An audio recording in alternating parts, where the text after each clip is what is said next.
नमस्कार, मैं जितेंद्र चतुर्वेदी। आपके अगुआ और दिल्ली के मुखिया अरविंद केजरीवाल के अरमानों पर पानी फिर गया है। हालांकि उन्होंने इसकी कल्पना तो नहीं की थी, मगर जो हुआ है उसके बाद उनकी सरकार, पार्टी और पार्टी के तमाम नेता सदमे में चले गए। अब यह सवाल उठना स्वाभाविक है कि आखिर हुआ क्या। तो देखिए, दो तीन चीजें हुई हैं जिसकी कल्पना अरविंद केजरीवाल ने सपने में भी नहीं की थी।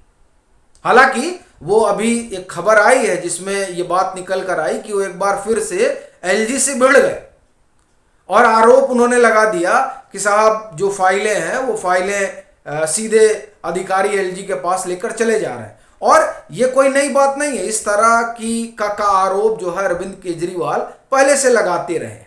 हालांकि तब अरविंद केजरीवाल को इस बात का गुमान था कि दिल्ली के मालिक वही है, पर ये जो दिल्ली का अध्यादेश आया और विधेयक की शक्ल में लोकसभा से पास भी हो गया है, उसने इस खुमारी को तो उतार ही दिया कि दिल्ली असल में किसके हाथ में है। तो इससे आम आदमी पार्टी की सरकार और अरविंद केजरीवाल को भारी झटका लगा। उनको तो लग रहा था कि नहीं, ये जो दिल्ली है, वो जो सवाल उनका था कि कहाँ से आया एलजी, कौन है एलजी, किसने हमारे सर पे बिठा दिया, इन तमाम सवालों के जरिए जो माहौल बनाने की कोशिश अरविंद केजरीवाल कर रहे थे, वो दरअसल माहौल उल्टा पड़ गया और ये बता दिया गया कि साहब कौन है, एलजी कौन है। और उसमें जो ये व्यवस्था है, उसमें जो दिल्ली की सरकार है, अरविंद केजरीवाल की सरकार है, उसकी क्या स्थिति है। अब ये इस स्थिति का उनको धीरे धीरे ज्ञान हो ही रहा था कि एक झटका और लगा, और वो झटका तो ऐसा है कि अरविंद केजरीवाल का सपना चकनाचूर हो गया। कैसे, उसी पर हम लोग आते हैं। राहुल गांधी, अब आप कहेंगे कि आप बात अरविंद केजरीवाल की कर रहे हैं, फिर उसमें राहुल गांधी कहाँ गए। दरअसल दर्द यही है, जिसे गौर से सुनिए। राहुल गांधी का नया पता, अब जब सदस्यता वगैरह उनकी जो ये सुप्रीम कोर्ट का निर्णय हुआ है, उनकी सजा पर स्टे लगी है, तो जब सदस्यता वगैरह उनकी बहाल होगी और मकान वगैरह उनको मिलेगा तब तो अलग मसला है। लेकिन अभी जो ये चर्चा रही कि उनका पता जो होगा वो जहां जो शीला दीक्षित का आवास, वहां पर वो किराए पर रहेंगे, और जहां वो किराए पर रहेंगे, जिनके घर किराए पर रहेंगे, वहां से एक बयान आता है और वो बयान अरविंद केजरीवाल के उड़ान पर जो है वो पानी फेर देता है। अब उड़ान क्या थी? जब दिल्ली का अध्यादेश आया तो अरविंद केजरीवाल ने यह सपना पाल लिया कि इस अध्यादेश के बहाने वो विपक्ष को लामबंद करेंगे। और फिर इत्तेफाक से क्या हुआ कि संशोधित यूपीए आकार में आ गया। उस यूपीए में, संशोधित यूपीए में जिसे इंडिया कहा जा रहा है, उसमें कोई 26 दल हो गए।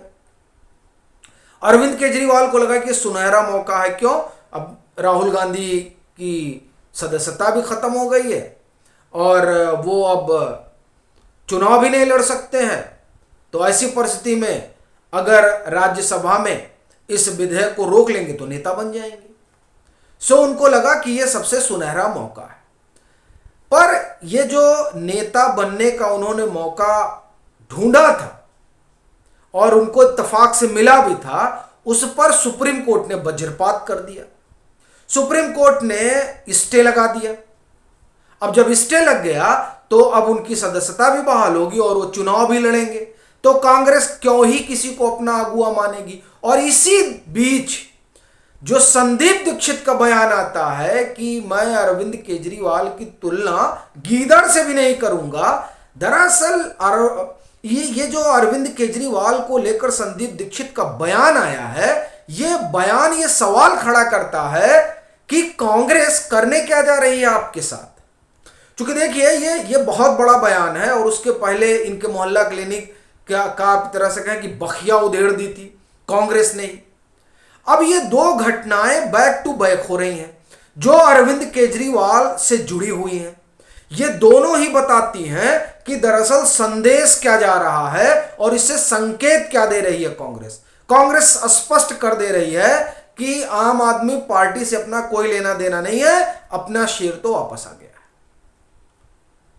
मतलब राहुल गांधी बैक।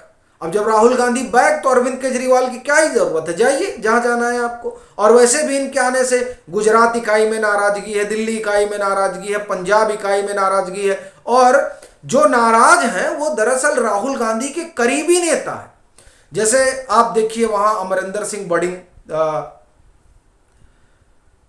पंजाब में, प्रकाश सिंह बाजवा, ये लोग जो है, ये पंजाब के ये दोनों नेता जो कांग्रेस के हैं, ये राहुल गांधी के करीबी माने जाते हैं। अजय माकन ये राहुल गांधी के करीबी माने जाते हैं। शक्ति सिंह गोहिल गुजरात, ये राहुल गांधी के करीबी माने जाते हैं। इसमें से कोई भी नेता इस पक्ष में नहीं है कि हमें आम आदमी पार्टी के साथ बढ़ना चाहिए। और संदीप दीक्षित बयान दे रहे हैं कि मैं तो उनकी तुलना गीदड़ से भी नहीं करूंगा। जंगल में कई सारे जानवर होते हैं, उसमें शेर भी होते हैं, उसमें हाथी भी होते हैं, तो शेर कौन है ये तो साफ हो गया कि राहुल गांधी की तरफ इशारा है। और गीदड़, अब इनकी तुलना गीदड़ से भी नहीं करेंगे। तो ये जो परिस्थिति पैदा हुई है, इस परिस्थिति की कल्पना अरविंद केजरीवाल ने नहीं की थी। और इससे एक बात तो साफ हो गया कि राज्यसभा में अरविंद केजरीवाल की दुर्गति होने जा रही है। वहां कहीं ऐसा ना हो कि वॉकआउट कर जाए कांग्रेस, और वॉकआउट कर जाएगी तब क्या करेंगे अरविंद केजरीवाल? आप रहिए गठबंधन में चाहे ना रहिए।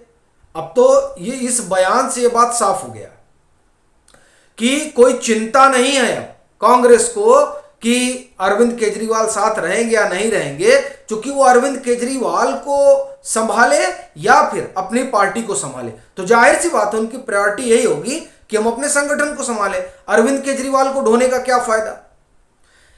ये जो घटना हुई है, इस घटना ने अरविंद केजरीवाल के होश उड़ा दिए। और तीसरी जो बात हुई है वो बात दरअसल सुप्रीम कोर्ट से हुई है। मनीष सिसोदिया जो हाल कर दिया है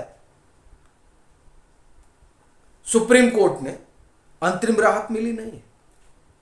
4 को सुनवाई, किसी के मुंह से आप ये कहें कि आवाज तक नहीं निकल रही है मनीष सिसोदिया वाले मसले में। पूरी आम आदमी पार्टी को सांप सूंघ गया है। क्या मसला है भाई, क्यों नहीं कोई बोल रहा है?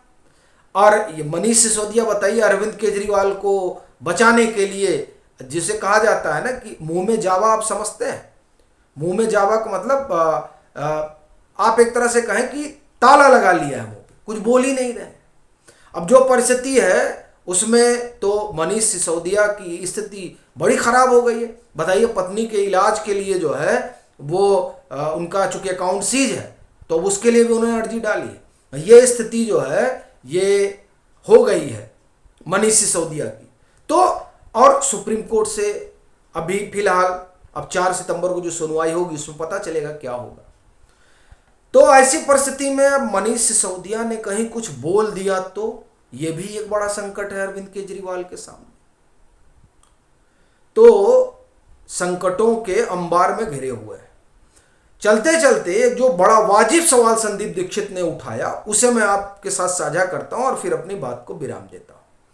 संदीप दीक्षित ने कहा कि संघीय ढांचे की बात कर रहे हैं, ये क्यों नहीं चंडीगढ़ में जो दिल्ली में व्यवस्था उसी तरह की बात चंडीगढ़ में करा दी, अब पांडिचेरी में क्यों नहीं इस तरीके की बात कर रहे हैं?